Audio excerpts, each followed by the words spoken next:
ഓം ശ്രീ ഗുരുഭ്യോ നമഃ. ഓം ശ്രീ പരമാത്മനേ നമഃ. ഓം ശ്രീ ലളിതാംബികായൈ നമഃ.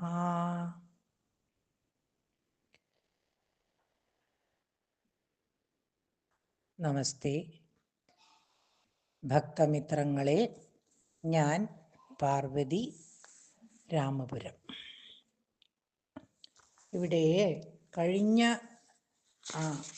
പാഠത്തിൽ ക്ലാസ്സിൽ ഞാൻ ധ്യാനത്തിലെ 2 ശ്ലോകത്തിൻ്റെ അർത്ഥമേ പറഞ്ഞിട്ടുണ്ടായിരുന്നുള്ളൂ. അതിൽ ഇനി 3-ാമത്തെ ശ്ലോകത്തിൻ്റെ ഇന്നു മുതൽ പറയാം. മഹിഷമസ്തക നൃത്തവിനോദന സ്ഫുടരണന്മണി നൂപുരമേഖല ജനനരക്ഷണ മോക്ഷവിധായിനി ജയതു ശുംഭ നിശുംഭ നിഷൂദനീ. ഇവിടെ മഹിഷമസ്തക നൃത്ത വിനോദന സ്ഫുടരണന്മണി നൂപുരമേഖല. അവിടെ വിനോദന സ്ഫുടരണ എന്നുള്ളത് മഹിഷമസ്തക ഒറ്റ വാക്കാണ്. മഹിഷമസ്തക നൃത്ത വിനോദന സ്ഫുടരണന്മണി നൂപുര മേഖല. അപ്പോൾ മഹിഷമസ്തക നൃത്ത വിനോദന എന്നുള്ളത് പദച്ഛേദം ചെയ്യുമ്പോൾ മഹിഷ മസ്തക നൃത്ത വിനോദന സ്ഫുട രണത്ത് മണിനൂപുര മേഖല. അതായത് മഹിഷാസുരൻ്റെ മസ്തകത്തിൽ നൃത്തവിനോദം ചെയ്യുമ്പോൾ സ്ഫുടമാം വണ്ണം ശബ്ദിക്കുന്ന മണിനൂപുരങ്ങളോടും, അതായത് രത്നച്ചിലമ്പ്, മേഖലയോടും, മേഖല എന്ന് പറഞ്ഞാൽ അരഞ്ഞാണത്തോടും കൂടിയവൾ ദേവിയെ വർണ്ണിച്ചിരിക്കുന്നു. ജനനരക്ഷണ മോക്ഷവിധായിനി. ജനനരക്ഷണം മോക്ഷവിധായിനി. ജനനരക്ഷണ മോക്ഷവിധായിനി. ജനനം, സംരക്ഷണം, മോക്ഷം എന്നിവയെ വിധാനം ചെയ്യുന്നവൾ. ജയതു വിജയിക്കട്ടെ. ശുംഭനിശുംഭ നിഷൂദിനി. ശുംഭനെയും നിശുംഭനെയും വധിച്ചവൾ എന്നാണ് പദാർത്ഥം. സ്ഫുടമായി ശബ്ദിക്കുന്ന നൂപുരങ്ങളോടും മേഖലയോടും മഹിഷാസുരന്റെ മസ്തകത്തിൽ വിനോദനൃത്തം ചെയ്യുന്നവളും ശുംഭനിശുംഭന്മാരെ വധിച്ചവളും ജനനം, രക്ഷണം, മോക്ഷം എന്നിവയെ സംവിധാനം ചെയ്യുന്നതും അവളും ആയ അല്ലയോ ദേവി, അവിടുന്ന് വിജയിക്കട്ടെ. ഇവിടെ ഞാനൊരു ചെറിയൊരു ഇത് പറയാനുണ്ട്. മഹിഷാസുരനെ വധിച്ച ശേഷം മഹിഷമസ്തകത്തിൽ ആരൂഢയായി ദേവി നൃത്തം വയ്ക്കുന്നതായി ദേവി മഹാത്മ്യത്തിൽ പറയുന്നില്ല. ഈ കഥ പല പുരാണങ്ങളിലും വിവരിച്ച് കാണാനുണ്ട്. അതുകൊണ്ടാണ് ഞാൻ അവിടെ അങ്ങനെ കുറച്ചൊരു ഭാഗം പറഞ്ഞു വെച്ചത്. ഇവിടെ മഹിഷ സംഹാരത്തിനായി അതിനുശേഷം മഹിഷമർദ്ദിനിയായ ദേവി വിജയോത്സാഹത്തോടെ നൃത്തം വയ്ക്കുന്നതായി ആണ് ചില പുരാണങ്ങളിൽ വിവരിക്കുന്നത്. അടുത്തത് 4-ാമത്തെ ശ്ലോകം.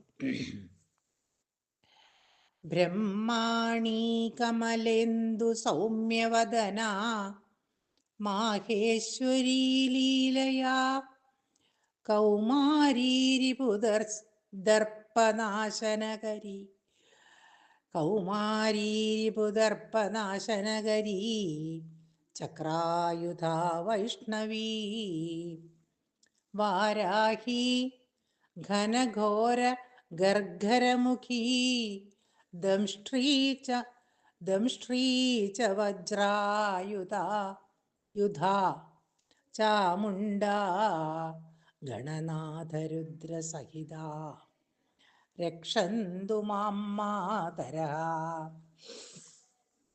ശ്ലോകം ഒരിക്കൽ കൂടി ചൊല്ലാം.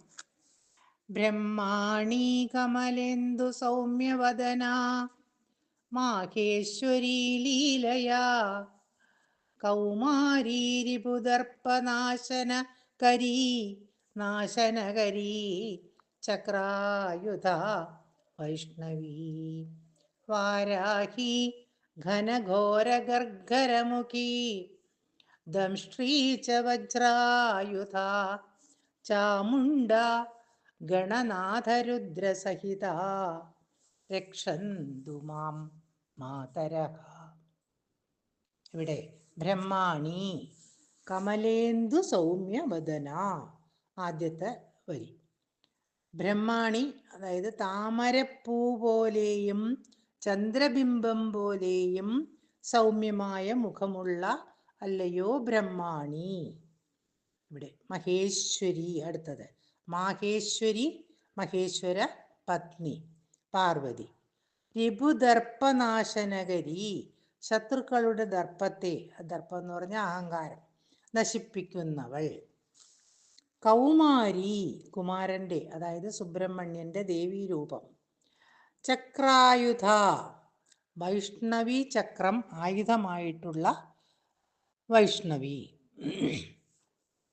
വാരാഹി ഘനഘോര ഗർഗരമുഖി, ഗർഭരമുഖി ദംഷ്ട്രീ ച, രണ്ടുണ്ട്. വാരാഹി ഘന ഘോര ഗർഗരമുഖി ദംഷ്ട്രീ ച, ഘനമുള്ളതും മുഴങ്ങുന്നതും ഘോരവുമായ ഗർഗര ശബ്ദം പുറപ്പെടുവിക്കുന്നതും ദംഷ്ട്രമുള്ളതുമായ മുഖമുള്ള വാരാഹി, അതായത് ആദിവരാഹത്തിന്റെ ശക്തിരൂപം. വജ്രായുധ, വജ്രം ആയുധമായിട്ടുള്ളവൾ. ഇന്ദ്രാണി ഗണനാഥരുദ്രസഹിത ചാമുണ്ട, ഗണനാഥനോടും രുദ്രനോടും ചേർന്ന ചാമുണ്ഡി ദേവി എന്നീ പദങ്ങളെല്ലാം ഇവിടെ മാതരഹ, മാതൃക്കൾ അതായത് മാതാക്കൾ. ലീലയാ മാം രക്ഷന്തു, ലീലയായി എന്നെ രക്ഷിക്കട്ടെ. ഇവിടെ എല്ലാം ദേവിക്കൊരു കളിയാണ് അല്ലേ? ദേവിയുടെ വിളയാട്ടം നമ്മൾ പറയാറുണ്ട്. അതേപോലെ ദേവി എന്നെ രക്ഷിച്ചാലും. അതായത് കമലേന്ദു സൗമ്യവദനയായ ബ്രഹ്മാണി, മഹേശ്വരി ശത്രുക്കളുടെ അഹങ്കാരത്തെ നശിപ്പിക്കുന്നവളായ കൗമാരി, ചക്രായുധയായ വൈഷ്ണവി, ഘനഘോര ഗർഗരമുഖിയും ദംഷ്ട്രിയുമായ വരാഹി, വജ്രായുധയായ ഇന്ദ്രാണി, ഗണനാഥരുദ്രസഹിതയായ ചാമുണ്ഡി എന്നീ മാതാക്കൾ ലീലയായി എന്നെ രക്ഷിക്കട്ടെ. ഈ മാതാക്കളെ പൊതുവെ ഈ ദേവിമാരെ സപ്തമാതാക്കൾ എന്നാണ് വിളിക്കുന്നത്. അഞ്ചാമത്തെ ശ്ലോകം. ഉദ്ധതൗ മധുകൈടഭൗ മഹിഷാസുരം ച നിഹത്യതം ധൂമ്രലോചന ചണ്ഡമുണ്ഡ കരര ചണ്ഡമുണ്ഡക രക്തബീജമുഖാംശ്ച താൻ ദുഷ്ടശുംഭനിശുംഭമർദിനി നിന്ദിതാമരവന്ദിതേ വിഷ്ടപത്രയതുഷ്ടികാരുണി ഭദ്രകാളി നമോസ്തുതേ. ഒന്നുകൂടെ ചൊല്ലാം. ഉദ്ധതൗ മധുകൈടഭൗ മഹിഷാസുരം ച നിഹത്യതം ധൂമ്രലോചന ചണ്ഡമുണ്ഡക രക്തബീജമുഖാംശ്ച താൻ ദുഷ്ടശുംഭനിശുംഭമർദിനി നിന്ദിതാമരവന്ദിതേ വിഷ്ടപത്രയതുഷ്ടികാരിണി ഭദ്രകാളി നമോസ്തുതേ. ഇവിടെ ഉദ്ധതൗ അർത്ഥം പറയുമ്പോൾ ഉദ്ധതൗ മധുകൈടഭൗ രണ്ടും ദ്വിവചനം. ഉദ്ധതന്മാരായ അഹങ്കാരികളായ മധുകൈടവന്മാരെയും തം മഹിഷാസുരം ച ആ മഹിഷാസുരനെയും താൻ ധൂമ്രലോചന ചണ്ഡമുണ്ടക രക്തബീജ മുഖാഞ്ച ധൂമ്രലോചനൻ, ചണ്ഡൻ, മുണ്ടൻ, രക്തബീജൻ തുടങ്ങിയവരെയും നിശുംഭമർദിനി ഇവിടെ ദുഷ്ടന്മാരായ ശുംഭനിശുംഭന്മാരെയും മർദ്ദിച്ചവളെ. ഇനി നിന്ദിത അമരബന്ധിതേ നിന്ദിതന്മാരായ സന്തോഷിച്ചവരായ അമരന്മാരാൽ വന്ദിക്കപ്പെട്ടവളെ. വിഷ്ടപത്രയ തുഷ്ടകാരിണി മൂന്ന് ലോകങ്ങൾക്കും തുഷ്ടി സന്തോഷമുണ്ടാക്കുന്നവളെ. ഭദ്രകാളി നമോസ്തുതി അല്ലയോ ഭദ്രകാളി ദേവി നിന്തിരുവടിക്കായി നമസ്കാരം. ഇവിടെ അർത്ഥം ഉദ്ധതന്മാരായ മധുകൈടവന്മാരെയും ആ മഹിഷാസുരനെയും ധൂമ്രലോചനൻ, ചണ്ഡൻ, മുണ്ടൻ, രക്തബീജൻ തുടങ്ങിയവരെയും മർദ്ദിച്ചവളും സന്തുഷ്ടന്മാരായ ദേവന്മാരാൽ വന്ദിക്കപ്പെടുന്നവളും ആയ ഭദ്രകാളി നിന്തിരുവടിക്കായി നമസ്കാരം. ഇവിടെ സൂചിതമാകുന്ന കഥാഭാഗങ്ങൾ അന്യത്ര നമ്മളിവിടെ അപ്പുറത്ത് വിവരിക്കുന്നുണ്ട്. ഓരോ ഭാഗങ്ങളെയും മധുകൈടവന്മാരെയും മഹിഷാസുരനെ, ധൂമ്രലോചനെ ഒക്കെ നമ്മൾ വിവരിക്കുന്നുണ്ട്. അതുകൊണ്ട് ഇനി 6ാമത്തെ ശ്ലോകം. ലക്ഷ്മീ പ്രദാന സമയേ നവവിദ്രുമാഭാം വിദ്യാപ്രദാന സമയേ ശരദിന്ദുശുഭ്രാം വിദ്വേഷി വർഗവിജയേപി തമാലനീലാം ദേവീം ത്രിലോകജനനീം ശരണം പ്രപദ്യേ. ഇവിടെ ലക്ഷ്മി പ്രദാന സമയേ ഐശ്വര്യം ദാനം ചെയ്യുന്ന സമയത്ത് നവവിദ്രുമാം പുതുതായി, നവം അവിടെ 9 പുതിയതായി, നവനീതം പുതിയ വെണ്ണ എന്നൊക്കെ കേട്ടിട്ടില്ലേ, അതുപോലെ നവം പുതിയത്, പുതിയതായി മുറിച്ചെടുത്ത പവിഴത്തിന്റെ ശോഭയുള്ളവളും വിദ്യാപ്രദാന സമയേ വിദ്യ ദാനം ചെയ്യുന്ന സമയത്ത് ശരദിന്ദു ശുഭ്രാം ശരത്കാലത്ത് ചന്ദ്രനെ പോലെ ശുഭ്രയായും വിദ്വേഷീവർഗ വിജയേപി വിദ്വേഷി വർഗത്തെ ജയിക്കുമ്പോഴാകട്ടെ തമാല നീലാം പച്ചിലമരം പോലെ നീലവർണ്ണമുള്ളവയും. അതെങ്ങനെയാത്? പച്ചിലമരം പോലെ നല്ല കടുത്ത നീല നിറം അതാണ്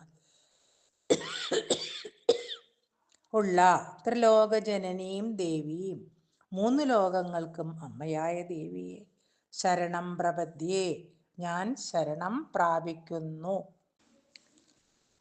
അതായത് ഐശ്വര്യം പ്രദാനം ചെയ്യുന്ന സമയത്ത് പുതിയ പവിഴത്തിന്റെ ശോഭയുള്ളവളായും വിദ്യ പ്രദാനം ചെയ്യുന്ന സമയത്ത് ശരത്കാല മേഘം പോലെ ശുഭ്രവർണ്ണയായും വിദ്വേഷീവർഗത്തെ വിജയിക്കുമ്പോൾ തമാലം പോലെ നീലവർണ്ണമായും വർത്തിക്കുന്നവളും 3 ലോകത്തിനും അമ്മയുമായ ദേവിയെ ഞാൻ ശരണം പ്രാപിക്കുന്നു എന്ന്.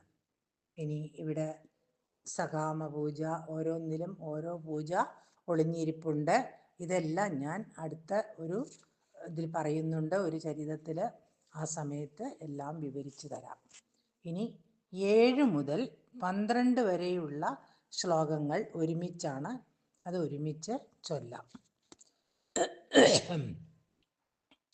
7 ചന്ദ്രഹാസം ത്രിശൂലം ച ശംഖചക്രഗദാംസ്തദാ തഥാ ധനുർബാണം ച മുസലം പിംഗളം മുഷ്ടിമേവ ച പാശാങ്കുശ ഭുസുണ്ഡീശ്ച മുദ്ഗരം പരശും തഥാ വജ്രായുധം ച ഖഡ്ഗം ച ഖട്വാംഗം ച ഹലായുധം.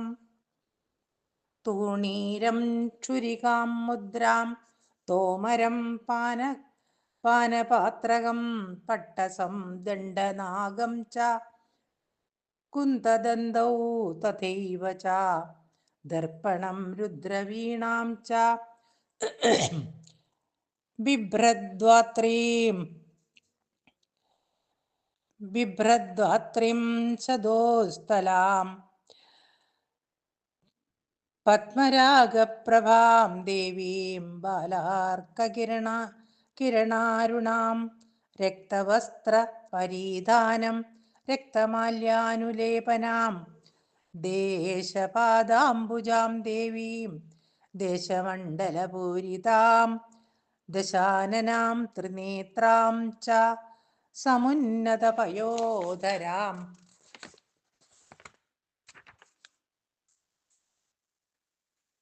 ഏവം ധ്യായേന്മഹാജ്വാലാം മഹിഷാസുരമർദിനി. ഇവിടെ 7 മുതൽ 12 വരെ 6 ശ്ലോകങ്ങളുണ്ട്. ആ 6 ശ്ലോകങ്ങൾക്കും ചന്ദ്രഹാസം, ചന്ദ്രക്കല പോലെ വളഞ്ഞതും ചന്ദ്രനെ പോലെ തെളിഞ്ഞതുമായ വാൾ, ത്രിശൂലം 3 മുനയുള്ള ശൂലം, ശംഖം ശംഖ്, ചക്രം രഥചക്രത്തിന്റെ ആകൃതിയുള്ളതും മൂർച്ചയുള്ള അനേകം ആരങ്ങളുള്ളതും, ആയുധം ഗദ, അപ്പോൾ ഗദ തന്നെ, ധനുസ് വില്ല്, ബാണം അമ്പ്, മുസലം ഉലക്കയുടെ ആകൃതിയുള്ള ആയുധം, പിങ്കളം അഗ്നിയുടെ നിറമുള്ള ഞാൻ ഘടിപ്പിച്ചിട്ടുള്ള വില്ല്. പിന്നെ ശിവന്റെ വില്ലിനെ പിങ്കളജ്യ എന്നാണ് വിളിക്കാറുള്ളത്. അഗ്നിയാകുന്ന ഞാൻ ഉള്ള വില്ല് എന്ന പദാർത്ഥം കൂടി നമുക്കിവിടെ പറയാം. ഇനി മുഷ്ടി, ഇടിക്കാൻ തക്കവണ്ണം ചുരുട്ടിപ്പിടിച്ച കയ്യ്, ഇരുമ്പ് കൊണ്ടുള്ളതും മുഷ്ടിയിൽ ഒതുക്കാവുന്നതുമായ ഇടിക്കട്ട, അതും പറയാം, ഇടിക്കട്ട. ഇനി പാശം, കയറ്. പാശം 2 അർത്ഥമുണ്ട്. പാശം സ്നേഹം എന്നൊരർത്ഥമുണ്ട്. ഇവിടെ കയറ്. വരുണപാശം, അങ്കുശം തോട്ടി.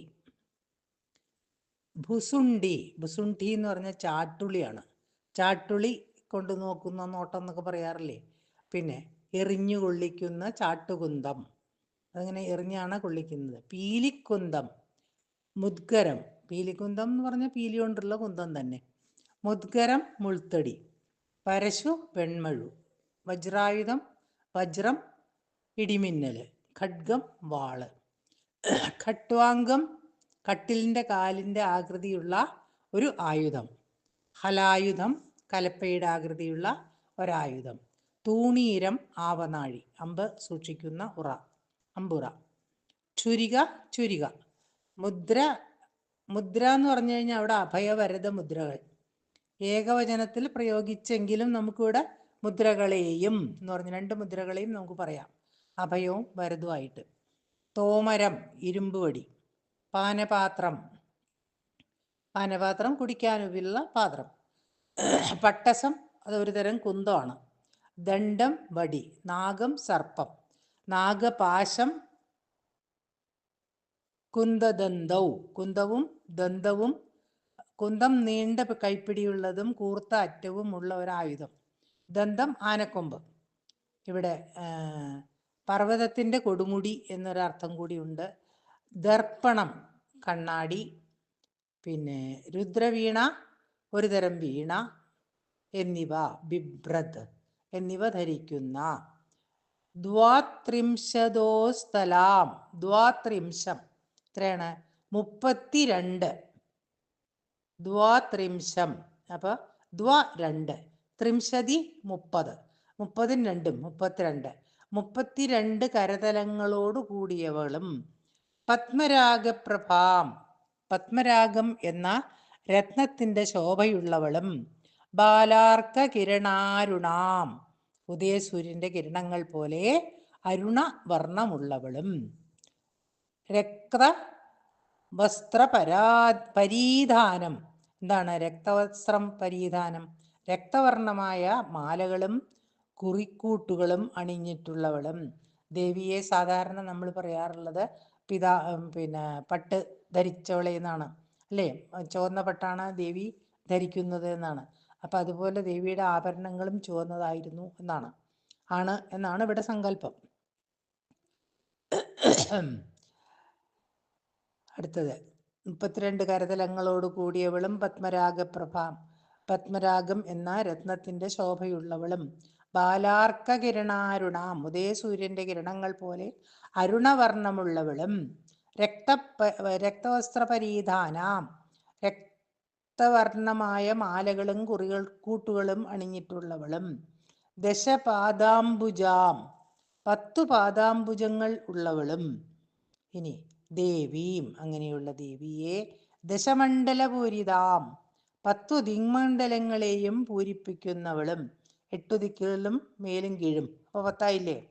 8 ദിക്ക്, അഷ്ടദിക്ക് നമുക്കറിയാം, പിന്നെ ഒന്ന് താഴെ ഒന്ന് മേലെ, അങ്ങനെ ദിശമണ്ഡലങ്ങൾ 10.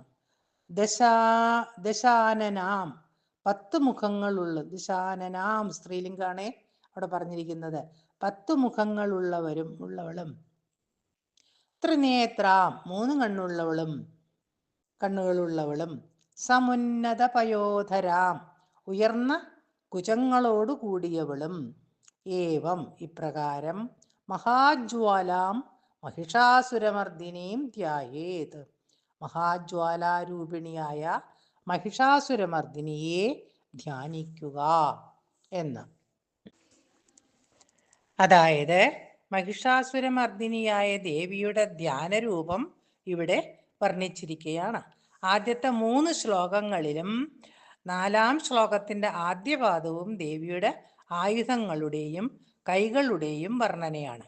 ചന്ദ്രഹാസം, ത്രിശൂലം, ശംഖം, ചക്രം, ഗദ, വില്ല്, അമ്പ്, മുസലം, പിങ്കളം, മുഷ്ടി, പാശം, അങ്കുശം, ഭുസുണ്ടി, ബുദ്കരം, പരശു, വജ്രം, ഖഡ്ഗം, അഭയവരദ മുദ്രകൾ, തോമരം, പാനപാത്രം, പട്ടസം, ദണ്ഡം, നാഗം, കുന്തം, ദന്തം, ദർപ്പണം, രുദ്രവീണ എന്നിവ ധരിച്ചിട്ടുള്ള 32 കരങ്ങൾ, പത്മരാഗത്തിന് തുല്യമായ പ്രഭയുള്ളവളും, പിന്നെ ബാലാർക്കകിരണങ്ങളെ പോലെ അരുണവർണ്ണമുള്ളവളും, രക്തവർണ്ണമായ വസ്ത്രങ്ങളും രക്തമാല്യങ്ങളും രക്തവർണ്ണമുള്ള അനുലേപനങ്ങളും, അനുലേപനം എന്ന് പറഞ്ഞ കുറിക്കൂട്ടുകൾ അണിഞ്ഞിട്ടുള്ളവളും 10 പാദാംബുജങ്ങളുള്ളവളും ആയ, 10 ദിക്കുകളെയും പൂരിപ്പിക്കത്തക്ക വിധം പ്രാപ്തിയുള്ളവളും, അവിടെ മുഴുവൻ നിറഞ്ഞു നിൽക്കുന്നവളും ആയ 10 മുഖങ്ങളുള്ളവളും, ത്രിനേത്രയും, പിന്നെ സമുന്നത പയോധരങ്ങളുള്ളവളും ആയ മഹിഷാസുരമർദിനിയെ ഞാൻ ഇവിടെ, അല്ലെങ്കിൽ ആ മഹാജ്വാലയെ ഞാൻ മനസാ വന്ദിക്കുന്നു, മനസാ സ്മരിക്കുന്നു. ഇവിടെ ദേവിയുടെ രൂപവർണ്ണനയേക്കാൾ കൂടുതൽ ദേവിയുടെ കയ്യിലുള്ള ആയുധങ്ങളും ഏത് വേണമെങ്കിലും ഉപയോഗിക്കാം. 32 ആയുധത്തിൻ്റെ പേര് പറഞ്ഞിട്ടുണ്ട്. അപ്പം ദേവിക്ക് എങ്ങനെ വേണമെങ്കിലും ഭക്തന്മാരെ സംരക്ഷിക്കാം എന്നാണ് ഇവിടെ സൂചന. ഓം ശ്രീ ഗുരുഭ്യോ നമഃ. ഓം ശ്രീ പരമാത്മനേ നമഃ. ഓം ശ്രീ ലളിതാംബികായൈ നമഃ.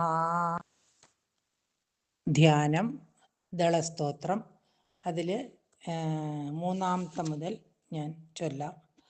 മഹിഷമസ്തക നൃത്ത വിനോദന സ്ഫുടരണന്മണി നൂപുരമേഖല ജനനരക്ഷണ മോക്ഷവിധായിനി ജയതു ശുംഭ നിശുംഭ നിഷൂദിനി.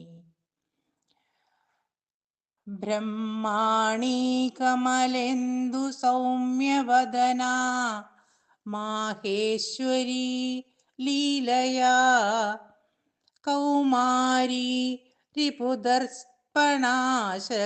നാശനകരീ രിപുദർപ്പനാശനകരീ ചക്രായുധ വൈഷ്ണവീ വാരാഹി ഘനഘോര ഗർഗരമുഖീ ദംഷ്ട്രീ ച വജ്രായുധ ചാമുണ്ഡാ ഗണനാഥ രുദ്രസഹിത രക്ഷന്തു മാം മാതരഃ രക്ഷന്തു മാം മാതരഃ. അഞ്ചാമത്തെ ശ്ലോകം. ഉദ്ധതൗ മധുകൈടഭൗ महिषासुरं च निहत्यतं धूम्रलोचन चण्डमुण्ड धूम्रलोचनचण्डमुण्डकरक्तबीज मुखांश्च तान् दुष्टशुम्भनिशुम्भमर्दिनि निन्दितामरविन्दवन्दिते विष्टपत्रयतुष्टिकारिणि भद्रकाळि नमोऽस्तु ते. उद्धतौ मधुकैटभौ महिषासुरं च निहत्यतं धूम्रलोचनचण्डमुण्डक रक्तबीजमुखाम्बुज मुखांश्च तान्